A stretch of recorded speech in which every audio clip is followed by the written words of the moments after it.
La nuova carta di credito Apple. Chi mi conosce sa che io sono un amante delle carte di credito, debito, qualsiasi cosa, purché sia una carta e paghi, io la voglio provare a avere, insomma. Ora come ora ne ho 7, come avete visto, però molto probabilmente nei prossimi mesi diventeranno molte di più. E questa, la nuova di Apple? Questa carta è una bomba, cioè carta in titanio, incisa a laser, senza numeri, senza nessuna tassa, tariffa, cioè ti arriva la carta e tu non devi pagare assolutamente nulla, si integra perfettamente con Apple Pay e oltretutto ti mostra tutte gli analytics delle tue spese, minuto per minuto, spesa per spesa, e poi per ogni spesa che fai o che farai ti mostra esattamente dov'è avvenuta quella transazione e oltretutto anche il 2% di cashback se si paga tramite Apple Pay, per cui se si usa il cellulare, il 3% se si acquista sul sito della Apple e l'1% su tutte le altre transazioni. Per chi non sapesse cos'è il cashback, sono soldi che mi danno indietro per ogni spesa che io faccio. Il 2% di cashback significa io spendo 100 e indietro mi arrivano 2 euro. Ragazzi, questa carta è destinata a cambiare buona parte della finanza a consumo e della finanza personale. Perché dico questo? Perché 1,4 miliardi di persone utilizzano un dispositivo Apple, soltanto 100 milioni negli USA, e probabilmente di questi 100 milioni negli Stati Uniti, probabilmente 80 milioni di persone andranno ad utilizzare questa carta. Per quale motivo? Per la presenza del brand, per il fatto di novità, e oltretutto secondo me questa carta diventerà trendy, quasi un accessorio da portare con sé, un qualcosa di molto esperienziale. Poi è assolutamente gratuita, non costa niente. Penso che quando tu entrerai nel wallet o in Apple Pay, la prima cosa che ti diranno di fare: guarda, c'è questa carta di credito gratuita, fatela, e tu sarai entusiasta di fare questa carta. Ma allora Riccardo, perché nel titolo hai scritto non illudetevi? Ho scritto non illudetevi perché io sto ancora aspettando la carta di credito di Amazon Prime, che è uscita ben 2 anni fa, negli inizi del 2017, e tuttora non è ancora disponibile in Italia. Di ora come ora Apple Card sarà disponibile soltanto in America quest'estate,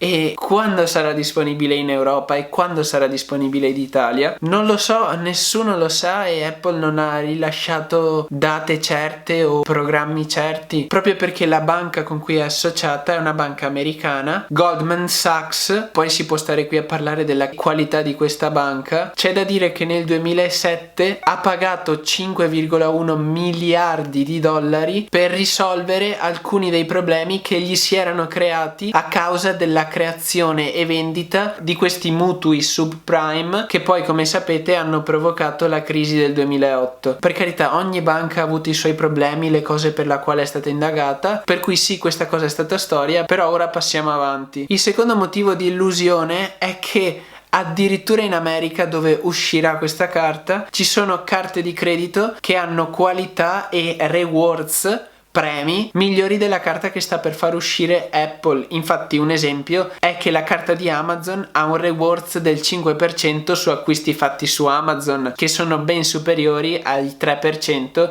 di come stavamo parlando prima di Apple. E poi non voglio stare qui a parlare di tutte le altre carte che sono migliori della carta che ha creato e sta per lanciare Apple, però sono presenti soltanto in America e non qui in Italia. Quindi non so per quale motivo tutte queste carte di credito non sono ancora disponibili qui in Italia e non ci siano grandissime alternative con qualità e con questi premi stupendi qui in Italia. Se voi lo sapete, condividetemelo, sono qui anche per imparare. Ora tutti si chiederanno: ma quindi tu la faresti?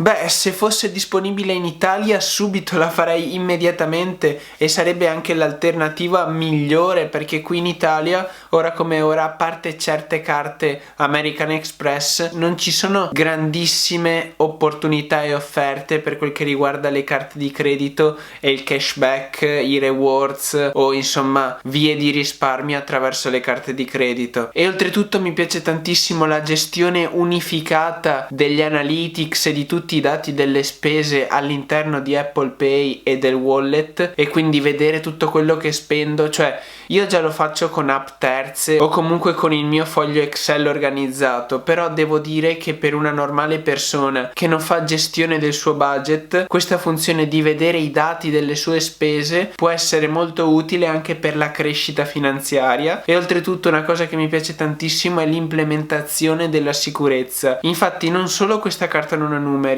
ma quando noi andremo a pagare il commerciante verrà creato un numero univoco relativo a quella transazione, e quindi il nostro numero di carta di credito verrà salvato soltanto all'interno del nostro cellulare e non andrà mai fuori da lì. Il problema, come vi ho detto prima, è che per alcuni motivi queste carte, come la carta di credito di Amazon, non sono ancora disponibili in Italia e quindi non ne potremmo approfittare. Mentre se fossi americano probabilmente la farei, perché sarebbe pur sempre senza spese, quindi perché non fare una cosa gratuita? Poi alla fine sarebbe trendy e sarebbe bella da possedere, avrei una bella sensazione, diciamo, ma soltanto per quello, perché se fossi residente negli Stati Uniti avrei moltissime opportunità diverse per quel che riguarda la carta di credito. Infatti lì sono disponibili molte carte di credito che offrono dei vantaggi migliori rispetto alla carta di credito di Apple, che poi secondo me sarà un successone per la società, proprio perché attorno ha creato questa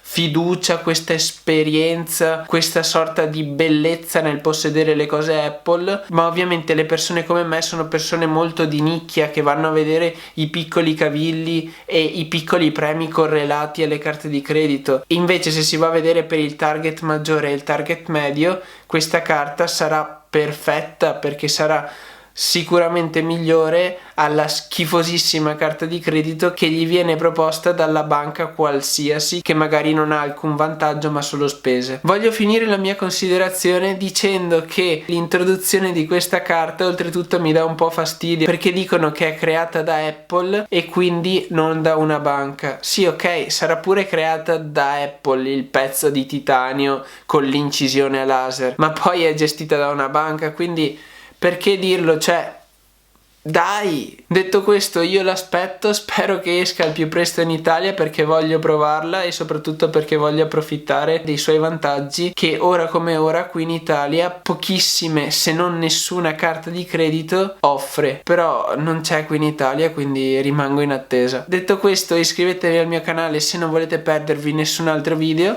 Lasciate un mi piace se il video è stato interessante e vi è piaciuto. Ditemi cosa ne pensate nei commenti, magari siete di opinione completamente opposta. E noi ci vediamo al prossimo video. Ciao a tutti ragazzi!